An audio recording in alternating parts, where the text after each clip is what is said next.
கண்ணுக்கு எட்டின தூரம், கைக்கு எட்டின தூரம்,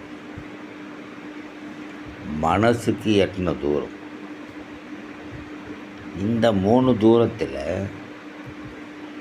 எந்த தூரம் அதிக தூரம்? புரியுதுங்களா? அவ்வளோ தூரத்தில் இருக்கிற நீங்கள் என் பக்கத்தில் வந்து நின்னா பேசுகிறது உங்களுக்கு கேட்கும், நீங்கள் பேசுகிறது எனக்கு புரியும், எனக்கு புரியறது உங்களுக்கு அறிய வைக்க முடியும்.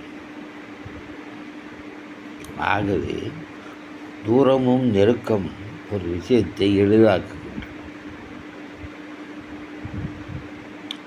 புரியுதா? எதுவுமே இது கிடைக்காது, ரொம்ப தூரத்தில் இருக்குது அப்படின்னு நினைக்கிற ஒரு நினைப்பு மிக அருகில் வரும்போது அது நமக்கு கையில் கட்சா மாதிரி ஆகிடும். கனவுகள் பார்த்தது கையிலே கிடைக்கும்போது ஒரு நிழல் நிஜமாகிறது போல நமக்கு ஒரு சந்தோஷத்தை கொடுக்குறோம், மகிழ்ச்சி கொடுக்குறோம், ஒரு நெகிழ்ச்சி உண்டாகிறோம், உடலிலே ஒரு தெம்பு உண்டாகிறோம். அந்த தெம்பிலே மனசு புலகாங்கிதம் அடைகிறது.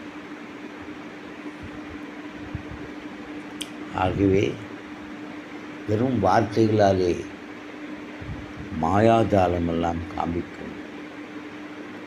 அந்த கூட்டத்தை சேர்ந்தவர்களால் நாங்கள். நிஜமென்றால் நிஜம், பொய் என்றால் பொய். அதுபோல வரையறுத்து உண்மையை உரைத்து கொள்வோர். உண்மையார் ஆனவர்கள் யார், பொய்யானவர்கள் யார்? சரிதா?